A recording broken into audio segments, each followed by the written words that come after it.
नमस्कार दोस्तों, मैं विशेष चित्रांशी। स्वागत है आप सभी का मेधावी पे। दोस्तों, कल वाली क्लास में जब हम 600 BC से 300 BC को डिस्कस कर रहे थे, यानी कि 6वीं शताब्दी की जब बात कर रहे थे, तो हमने आपको बताया था कि इसको जानने के जो स्रोत हैं वो सूत्र साहित्य हैं, जिसमें हमने आपको गौतम, आपस्तंभ, बौधायन और अश्वलायन से संबंधित लगभग सभी कथनों को और उनके विचारों को आपके सामने रखा था।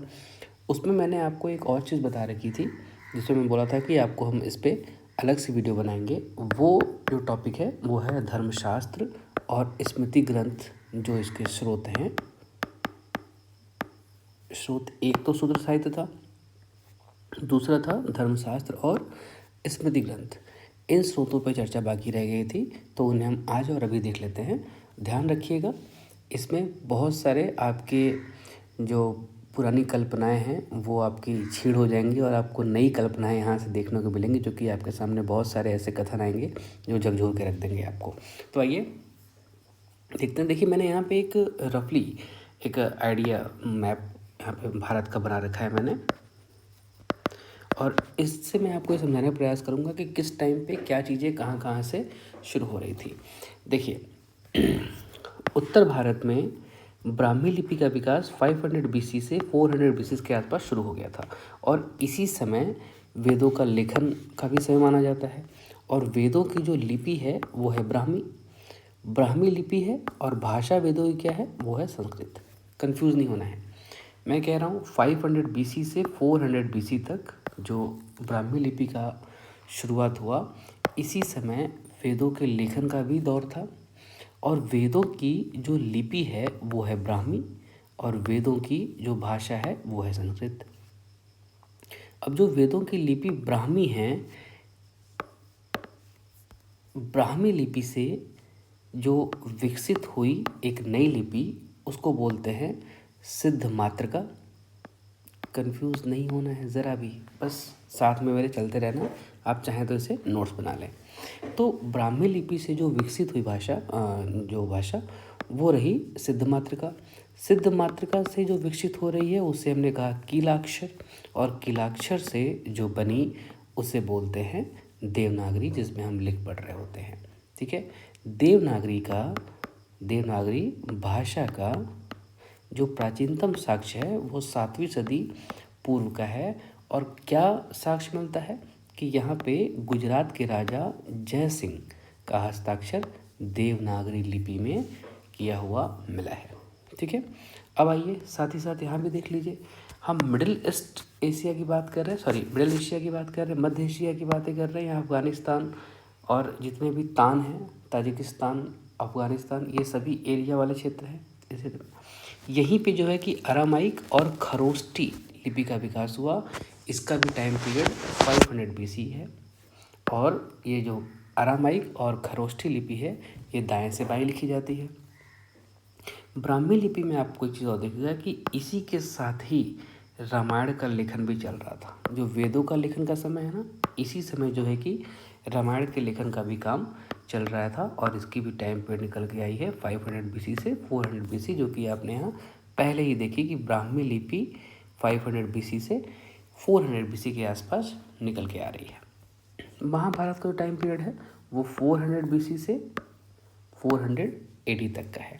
अब देखिए, ध्यान रखिए, हम गणना की ओर चल रहे हैं, और ध्यान रखिएगा इसमें ज़रा भी कंफ्यूज नहीं होना है। आपको जहाँ भी कंफ्यूजन लगे आप मुझे डायरेक्ट लिख के वहाँ बता सकते हैं। कुछ पूछना हो आप पूछ सकते हैं। आप चाहें तो मुझे टेलीग्राम पे भी लिख सकते हैं। हमारा टेलीग्राम मेधावी बाई अभिषेक है। आप चाहें तो वो ग्रुप ज्वाइन कर सकते हैं। वहाँ पे मैंने आपको एक मेधावी चैट के नाम से भी एक ऑप्शन खुला हुआ है, मेधावी 92 चैट के नाम से भी खुला हुआ है। आप चाहें तो वहाँ पे मैं जुड़ के लिख सकते हैं। देखिए, युग की गणना अगर प्रति 1000 वर्षों में करते हैं तो मान लीजिए, ये सिर्फ एक इमेजनरी है, कि सतयुग 1000 चला, त्रेता 1000 चला, द्वापर 1000 चला, और कलयुग भी जो है कि 1000 चला। त्रेता युग में रामायण लिखी गई, जो कि कौशल राज्य से संबंधित है, और द्वापर में महाभारत लिखी गई, जो कुरु राज्य से संबंधित है। ठीक है, अब आप सीधे आ जाइए रामायण, जो कि कौशल में लिखी गई। और अब हम यहाँ देखने वाले हैं कि इसमें जो रामायण के 9 कांड हैं, उनमें 1 से जो 7 कांड हैं वो दोनों बाद के लिखे गए हैं, यानी कि क्या, 1 और 7 बाद में जोड़े गए, बाकी जो है कि पहले से हैं। और इसके साथ साथ हम अवतारवाद की चर्चा करेंगे, लास्ट में अवतारवाद की चर्चा हम ढंग से करेंगे, ध्यान से देखते जाइएगा। मूल रामायण में 6000 श्लोक थे, बाद में इसमें 18000 श्लोक और जोड़े गए, और जब हम 18000 और 6000 को मिलाएंगे तो ये संख्या निकल के आती है 24,000, 24,000।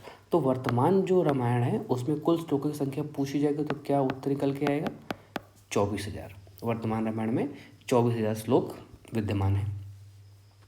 मूल रामायण के बहुत सारी कृतियाँ मिलती हैं, और जो आज हम रामायण पढ़ रहे हैं वर्तमान में, उसके पहले ये कैसे कैसे जो है कि डेवलप हुई है उसका एक क्रम आपको मैं यहाँ पे दिखाना चाह रहा हूँ, ध्यान से आप देखिएगा। जो मूल रामायण आई वो आई जैन रामायण, जिसमें पौंचरियु कहा गया, ठीक है। और इन सब का मतलब वही है, श्री राम की कथा, श्री रामचरित मानस की बात कर रहे हैं। जैन रामायण, जैन रामायण के बाद आई आपकी बौद्ध रामायण। बौद्ध रामायण में जो मूल कहा गया वो दशरथ जातक कहा गया। दशरथ जातक मतलब दशरथ का पुत्र, ठीक है। बौद्ध रामायण के बाद आई तमिल रामायण, जो कि बहुत इंपॉर्टेंट है, बार बार क्वेश्चन पूछा जा चुका है आपके PYQs में, आपको ये देखने को मिल जाएगा। तमिल रामायण तमिल कवि कंबन के द्वारा लिखी गई है, और कंबन के रामायण में कहा गया है ई रामावतारम। पौंचरियु, दशरथ जातक और ई रामावतारम सब में मैंने आपको बताया कि प्रभु श्री राम के ही चरित्र की बात करी गई है, और नीचे हम जो भी देखेंगे उसमें सब में प्रभु श्री राम की ही बात करी जाएगी। बांग्ला में कृतिवास ओझा ने इसे लिखी, और अवधी में तुलसीदास जी ने इसे लिखी, और इसमें मर्यादा पुरुषोत्तम के चरित्र पर बल दिया गया है।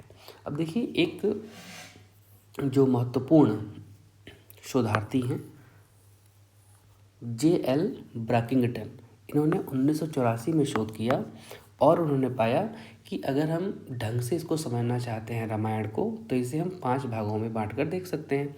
ये सिर्फ समझ के अगाध्य है कि अगर आप समझना चाहें तो उसके आधार पर हम इसे 5 फेज में बांट रहे हैं। सॉरी, जो पहला फेज है वो 500 से 300 BC का है, और इसमें राम के चरित्र निर्माण पर बल दिया गया है। भौगोलिक परिदृश्य इसमें बहुत सीमित है, और सामाजिक असमानता न्यून अवस्था में है। विचार पुराणों की बजाय वेदों से ज़्यादा निकटता ग्रहण करते हैं। फेज 2 का टाइम पीरियड है 300 BC टू 100 AD।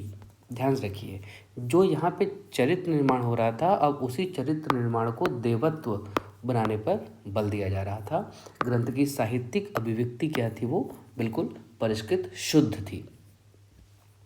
अब यहाँ पे भौगोलिक प्रसार पूर्व की ओर ज़्यादा बढ़ रहा था। ध्यान देने वाली बात है कि यहाँ पे भौगोलिक परिदृश्य बिल्कुल सीमित था। महिलाएं और उनकी स्थिति क्या थी? वो अधीनस्थ छवि पर ज़्यादा बल दिया गया है इनके। फाइन। फेज 3 का टाइम पीरियड है 180 टू 400 AD। राम को विष्णु का अवतार बताने पर बल दिया गया है। राम को विष्णु का अवतार बनाने पर बल दिया गया है।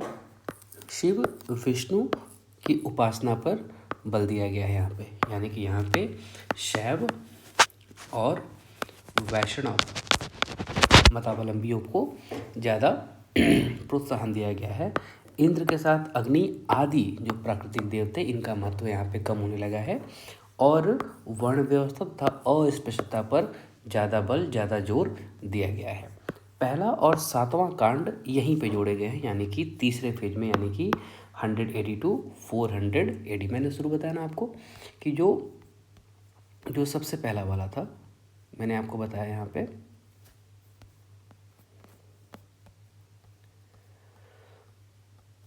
कि पहला और 7वां कांड दोनों बाद के हैं, ठीक है। साथ में हम अभी अवतारवाद भी नीचे देखेंगे ही। तो पहला और 7वां दोनों बाद में जोड़े गए हैं। ये कब जोड़े गए हैं? ये तीसरी फेज में जोड़े गए हैं, पहला और 7वां। तो क्वेश्चन पूछा जाएगा कि रामायण का पहला और 7वां कांड किस टाइम पीरियड के हैं, तो आप टाइम पीरियड 180 टू 400 AD को क्लिक कर सकते हैं, लिख सकते हैं आपके मेंस में, आपके निबंध में, जब भी आप इसे ऐड करना चाहें आप ऐड कर सकते हैं। फेज 4 कह रहे हैं कि 400 AD टू 1200 AD तक का चल रहा है। 400 से 1200 AD के बीच की बात चल रही है। इसमें अवतारवाद का व्यापक प्रचलन है। ठीक है, सती पर बल दिया गया है, अस्पृश्यता और छुआछूत पर भी बल दिया गया हुआ है, मंदिर और तीर्थ यात्रा पर भी बल दिया गया है, विष्णु भक्ति को जोरदार बढ़ावा यहाँ पे मिला हुआ है। जो पांचवा और आखिरी फेज है वो क्या कह रहा है? पांचवा और आखिरी फेज 1200 AD से 1600 यानी कि 12वीं से 16वीं सदी का है। इसमें मर्यादा पुरुषोत्तम यानी कि श्री राम की मर्यादा पुरुषोत्तम के चरित्र पर बल दिया गया है, इनके चरित्र को बढ़ावा दिया गया है। प्रभु श्री राम अब मर्यादा को प्रतिष्ठित कर कर आगे चल रहे हैं, तो मर्यादा पुरुषोत्तम पर बल दिया गया है। महापुरुष से राम का विष्णु अवतार हुआ है, साथ में राम भक्ति पर ज़्यादा जोर दिया गया है। श्री रामचरित मानस पर बल दिया गया है, जो कि किनके द्वारा लिखी है आपको मैंने बताया ऊपर। इसके 5 पिछले फेज भी रहे हैं। अंतिम जो अवधि फेज रहा है वो किसका है? तुलसीदास जी का है।